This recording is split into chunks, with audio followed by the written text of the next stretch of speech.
dak ma Kamrongo mani Kibos e kaunti ma Kisumu. Jonjorego wachore ni nodonjo kendo kawo simbe kod television e ute moko tok buogo jok mane nitiere e udigo kod ojala kod bunde. Ng'ato achiel oyudo hinyruok e monjno kaka jafumbo marwa Otieno Joab lero. E kar sa 8:32 mar otieno, tipo mag wang' dede mako moko kuom jonjore ka monjo ute moko e kar dak ma Kamrongo, Kibos e kaunti ma Kisumu.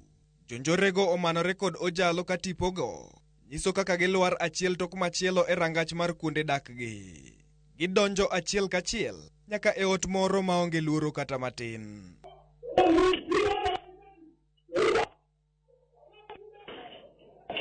Tipo machielo makogi e kar sa 9:18 kama giiye kod rangach mar kar dagno mar miyo gi thuolo mar kalo. Moko kuom joma ne omonji ma bende ok dwar mondo otang' wengegi nikech luoro ni marachejego nyalo duogo mamonjgi.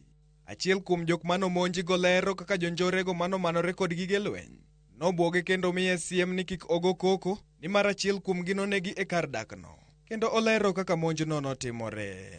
Usiku nasikia movement kwa mlango kutoka nje, kutoka kwa bedroom kukuja sitting room, nikapata kuna wezi wanavunja mlango. Kujaribu kuscream, already walikuwa wameshaingia ndani.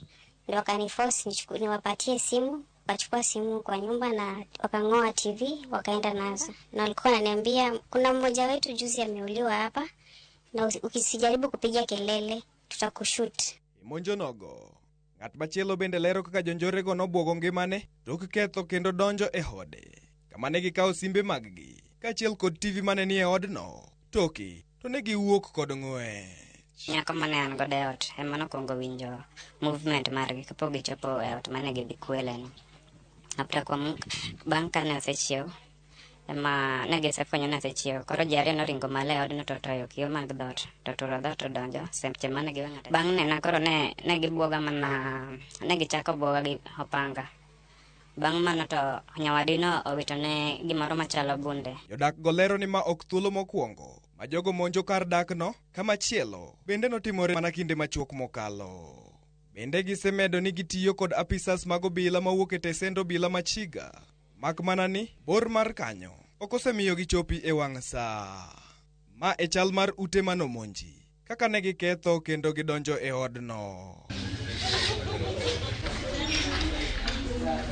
Apisas mag obila manochopo nokawo mana fuoni mag tipo mag wang' dede ka koro pod gitimo nonro makamano. Jodak go kwayo mondo apisas mag obila kod jotelo mondo odonjre wachno mapiyo mar neno ni achejego omaki. Achejego mosebedo ka chando jodak go kuom kinde mar dweche machuok mokalo. Motemo kwayo serikal mondo enhance security marwa mondo polisi mantiere ka nyalo move faster to come and help us salvage the situation. Naomba tu serikali itusaidie, insecurity imekuwa tu si hata hapa peke yake, hata hii area kuna wengine huku wamekuwa wakilalamika sana. Wanakuja wanasumbua sana kila wakati. Serikali inaweza kutusaidia at least tukuwe na amani. Every week okal ka poka girade udi kaindi, and mostly they do it from Thursday, Friday, Saturdays, from gimoma chako sa 9 nyaka sa 10 ka. Otieno Joab, Ramogi TV. Anya kwa Ramogi